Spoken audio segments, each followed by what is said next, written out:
الحمدللہ رب العالمین والعاقبۃ للمتقین الصلاۃ والسلام علی سید الانبیاء والمرسلین اما بعد فاعوذ باللہ من الشیطان الرجیم بسم اللہ الرحمن الرحیم الف لام میم ذالک الکتاب لا ریب فیہ ھدی للمتقین صدق اللہ العظیم۔ سامعین و ناظرین، آج کا ہمارا موضوع فضائل قرآن و حدیث کی روشنی میں ہے، اور اختتام پر آج کے حالات کے مطابق علامہ اقبال رحمۃ اللہ تعالی علیہ کی زندگی کے دو دلچسپ واقعات بھی آپ کے ساتھ ذکر کروں گا۔ میری آپ سے ریکویسٹ ہوگی کہ میرا لیکچر شروع سے آخر تک ضرور دیکھیے گا، تاکہ قرآن مجید کی محبت ہمارے دلوں کے اندر اجاگر ہو جائے۔ قرآن مجید اللہ تعالیٰ کی آخری الہامی کتاب ہے، جو نبی آخر الزمان حضرت محمد مصطفیٰ صلی اللہ علیہ وآلہ وسلم پر نازل ہوئی، اور یہ حضور تاجدار کائنات صلی اللہ علیہ وآلہ وسلم کا ابد الآباد تک زندہ رہنے والا عظیم معجزہ ہے۔ چنانچہ اس کا ایک ایک لفظ اور ایک ایک حرف ہر قسم کے شک و شبہ سے بالاتر ہے۔ یہ کتاب اپنی صداقت و حقانیت کا واشگاف الفاظ میں یوں اعلان کرتی ہے: الف لام میم، ان کا معنی اللہ اور اس کا رسول بہتر جانتے ہیں۔ ذالک الکتاب لا ریب فیہ ھدی للمتقین، یہ وہ عظیم کتاب ہے جس میں کسی شک کی کوئی گنجائش نہیں، اور یہ متقین کے لیے ہدایت ہے۔ اب اس آیت کریمہ کے اندر اللہ رب العزت نے اپنے کلام کی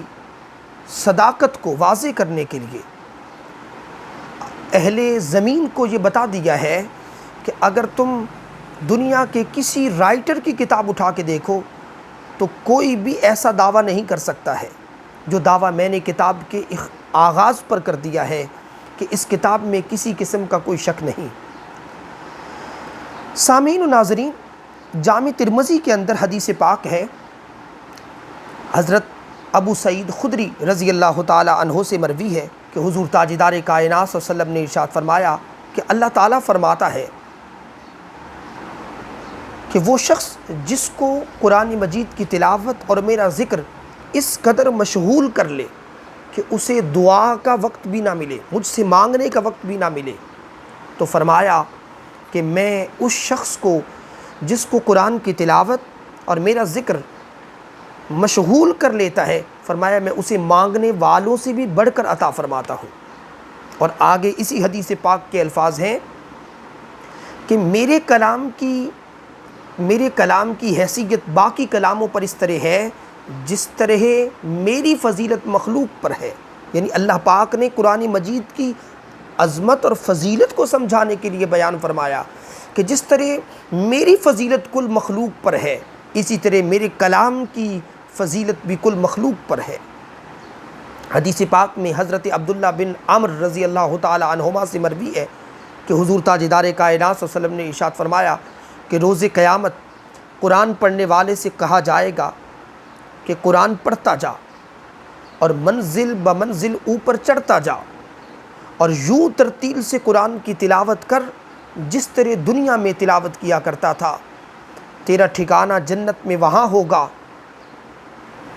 جہاں تو آخری آیت کی تلاوت کو ختم فرمائے گا۔ اب آپ اندازہ کریے کہ دنیا کے اندر جب ہم ہوتے ہیں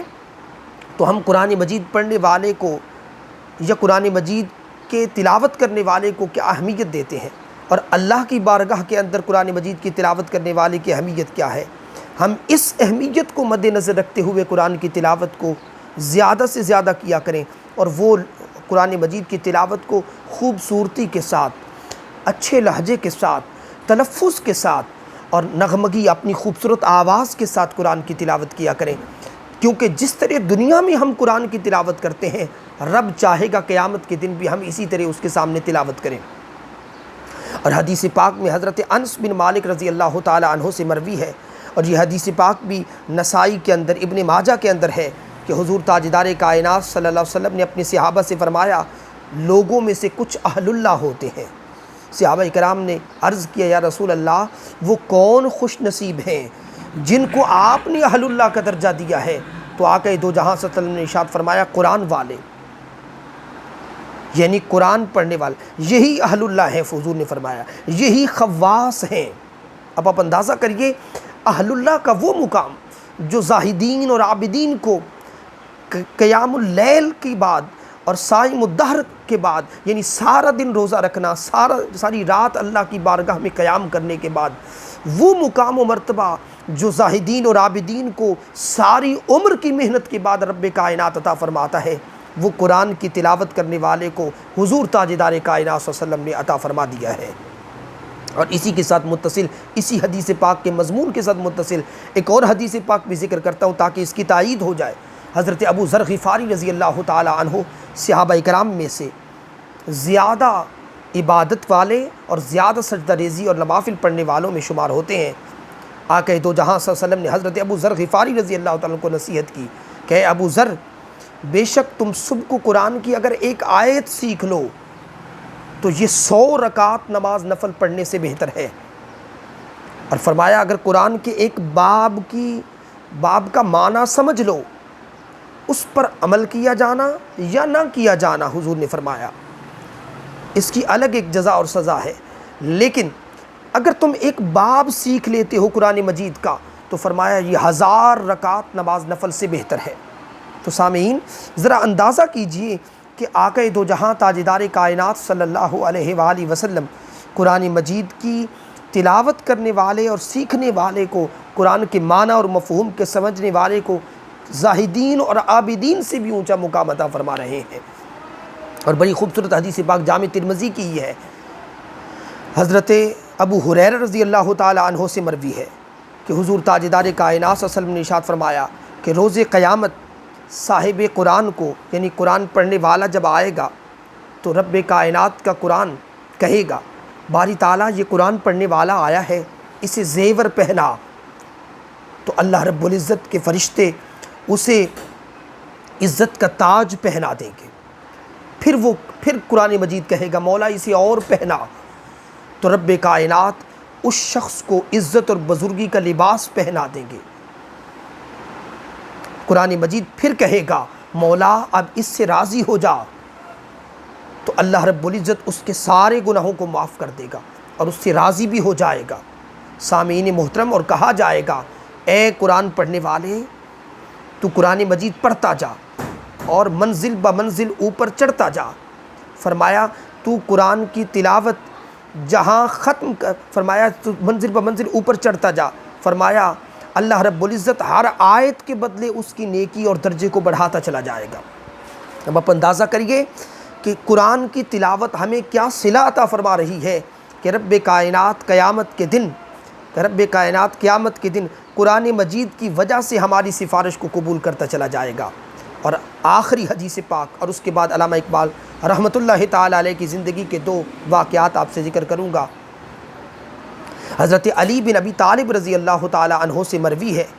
کہ حضور تاجدار کائنات صلی اللہ علیہ وسلم نے ارشاد فرمایا جس نے قرآن کو حفظ کیا اور اس کی حلال کردہ چیزوں کو حلال اور اس کی حرام کردہ چیزوں کو حرام جانا تو رب کائنات روز قیامت اسے جنت میں داخل فرما دے گا۔ اور اس شخص کی جس نے قرآن حفظ کیا ہوگا اس کے خاندان کے 10 ایسے افراد کے حق میں اس کی شفاعت کو قبول فرمائے گا جن پر جہنم واجب ہو چکی ہوگی۔ اب آپ اندازہ کریے کہ قرآن مجید کے حفظ کرنے والے کے لیے کیا مقام و مرتبہ ہے۔ اس حدیث پاک سے بخوبی واضح ہو جاتا ہے کہ رب کائنات جب معاف کرنے پر آتا ہے تو قرآن مجید کے حفظ کرنے والے کی سفارش کو قبول فرمائے گا، اور اس کی وجہ سے 10 ایسے افراد جو کہ جن پر جہنم واجب ہو چکی ہوگی، اس کی وجہ سے حافظ قرآن کی وجہ سے رب کائنات جنت میں داخل فرما دے گا۔ علامہ اقبال رحمۃ اللہ تعالی علیہ سید سلیمان ندوی نے ان واقعات کو نقل کیا ہے کہ علامہ اقبال رحمۃ اللہ علیہ فرماتے ہیں کہ میں صبح نماز فجر کے بعد قرآن کی تلاوت کیا کرتا تھا، والد گرامی میرے تلاوت کو سنتے اور مسکرا کر گزر جاتے۔ ایک دن وہ میرے قریب آئے اور مجھ سے کہنے لگے بیٹے کبھی فرصت ملی تو ایک بات تم سے کہوں گا۔ میں نے 2-4 مرتبہ پوچھنے کی کوشش کی تو کہنے لگے نہیں، پہلے امتحان دے لو پھر تمہیں بتاؤں گا۔ میں نے امتحان بھی دے دیا۔ تو میں نے عرض کیا ابا جی اب بتا دیں، تو کہنے لگے نہیں جب پاس ہو جاؤ گے تب بتاؤں گا۔ جب میں پاس ہو گیا تو میں نے پوچھا کہ اب بتا دیں، تو کہنے لگے اچھا کبھی فرصت ملی تو بتاؤں گا۔ فرماتے ہیں ایک دن میں قرآن کی تلاوت کر رہا تھا، حسب قاعدہ میرے پاس آئے اور مجھ سے کہنے لگے بیٹا کہنا یہ تھا کہ جب تم قرآن کی تلاوت کرو تو اس انداز کے ساتھ کرو کہ یہ قرآن تم پر نازل ہو رہا ہے، یعنی اللہ تعالیٰ تم سے ہم کلام ہے۔ اب اس پر علامہ اقبال رحمۃ اللہ تعالیٰ علیہ نے اس بات کو اپنے ایک شعر میں یوں سمویا ہے کہ تیرے ضمیر پہ جب تک نہ ہو نزول کتاب، گرہ کشا ہے رازی نہ صاحب کشاف۔ اور پھر اقبال رحمۃ اللہ علیہ اپنے جواب شکوہ کے اندر یوں بھی کہتے نظر آتے ہیں، قرآن میں ہو غوطہ زن اے مرد مسلمان، اللہ کرے تجھ کو عطا جدت کردار۔ سامعین محترم، آخری واقعہ اقبال کا، علامہ اقبال فرماتے ہیں کہ میں نے تعلیم ساری حاصل کر لی، والد گرامی مجھ سے کہنے لگے بیٹے میں نے تمہاری تعلیم پر بڑی محنت کی، اب میں تم سے اس محنت کا ایک معاوضہ بھی چاہتا ہوں۔ میں نے پوچھا ابا جی وہ کیا معاوضہ ہے؟ تو فرمانے لگے بیٹے معاوضہ یہ ہے جو میں نے محنت تم پر کی اس کا معاوضہ یہ ہے کہ اسلام کی خدمت کرنا۔ فرماتے ہیں کہ یہ بات سن لی، پھر میں لاہور آ گیا، میں نے آ کر کام شروع کر دیا۔ میری ساری سرگرمیوں سے ابا جی قبلہ واقف تھے۔ اختتام پر جب آپ مرض الموت کے اندر مبتلا تھے، لاہور سے سیالکوٹ آتا تھا ان کی خیریت دریافت کرنے کے لیے۔ ایک دن میں آپ کی خیریت دریافت کرنے کے لیے جب آیا تو مرض الموت کے اندر قریب المرگ تھے، تو میں نے پوچھا ابا جی